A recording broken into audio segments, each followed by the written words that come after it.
It was at this point that we got our mission, the only do or die mission I ever did.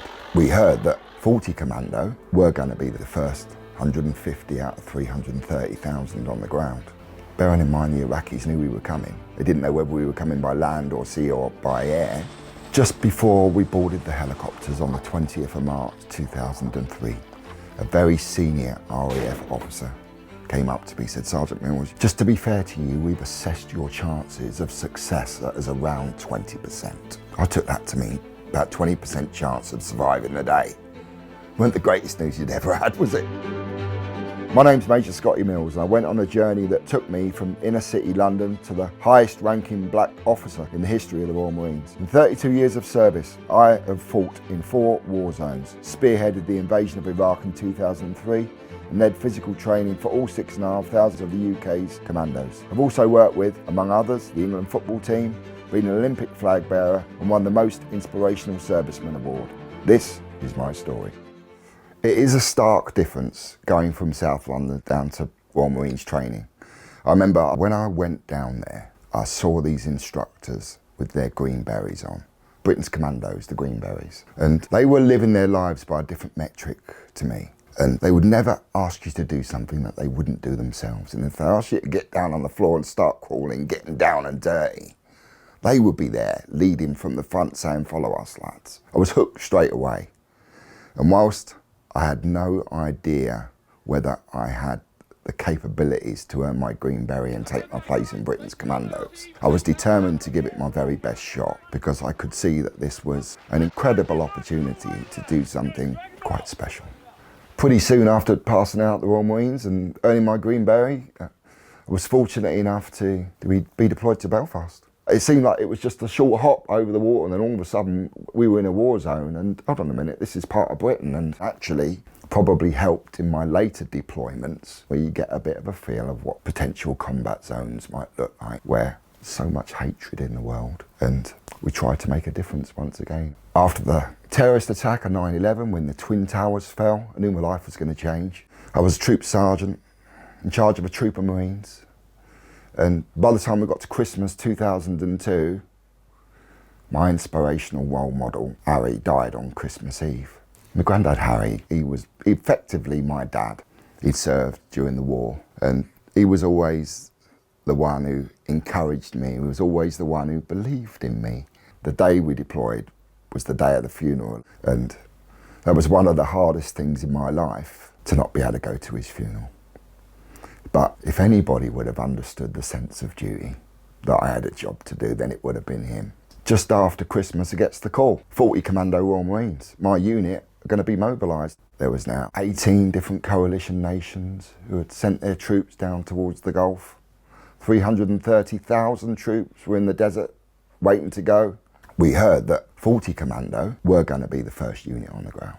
So it was my company, Charlie Company, who were going to be on the lead helicopters, the first ones to go in. Charlie Company would break down into 3 troops, 3 helicopters. There'd be a troop of Marines in each one, along with a small contingent of US Navy SEALs and an analyst. And the idea was that there were 3 helicopters with the same configuration that would all fly in together, and hopefully we'd have 3 bites at the cherry and get the analyst to a point where they take control of the flow of the oil by plugging a computer in. It was a huge operation and imperative that we took control of the flow of the oil. You will remember back in 1991, Saddam Hussein had set light to the oil fields and caused an ecological disaster. This was getting real. We were going to be the first 150 out of 330,000 on the ground. And we closed the troop in, linked arms and stood there together, and I said, no one gets left behind in a sandy, shallow grave in Iraq. One goes down, we all go down. And it was one of those moments where we knew that we trusted and we took responsibility for each other and had each other's back. And for me, 14 years into my Royal Marines career as a sergeant, commanding these troops to go into battle, this was my moment when it was coming to the crunch. As we took off, they leave the tailgate slightly down so you can see out the back. And almost immediately we could see that we were over water, the Northern Arabian Gulf. And next time we saw land, we would have started the Iraq War. As we come into land, prepared for anything that could possibly happen, but it was silent, pitch black. Each of the section commanders comes in one at a time. There's 3 of them, corporals. You know, in life, when you got those people that are just a little bit odd and out of kilter with everybody else. Well, my 3rd section commander is a great lad. As he come in, he whispered in my ear, you might remember that Icelandic lady called Björk who sung that one-hit wonder song. Well, he decided to come and whisper in my ear and started singing the chorus to her song. And it goes something like, shh, it's all so quiet. The immediate moment that he said that, there was a bang, massive great explosion over to the right hand side. Loads of firing going on to the left hand side with one of the other troops engaged with the enemy as well. It's one of those chaotic moments, and I only really ever see that in my mind replayed in slow motion, almost feeling like you're running in jelly. And this had started the invasion for the entire Iraq war. As we then went forward over the next several hours, we had to clear 5 potential enemy buildings. And the final one was where the analysts got into position and plugged in the computer and took control of the flow of the oil into the Northern Arabian Gulf. 40 Commando Royal Marines were awarded a battle honour that day for the first ever nighttime helicopter assault onto a foreign land. And it's something that I remain so supremely proud of. Once we'd landed and we'd gone into the next day, the last thing that you do is stay in the same position. You have to push out and dominate the ground a little bit. So we'd been tasked to go on a patrol to the local town of Al 4. An old man come running up to us. And he had his top off, and you could see that he had deeply ingrained scars on his front and on his back. Looked like he'd been previously tortured.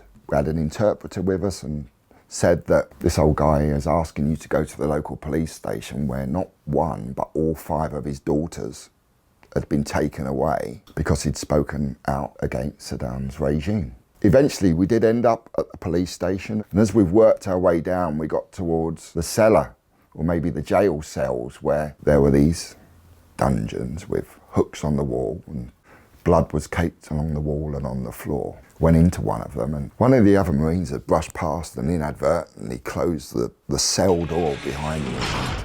There's not many things enter my dreams at night, but that is one thing that does, because I'd sensed and I could feel that those poor girls had been there. I remember thinking about the reason why I serve. To me, it's about trying to help people.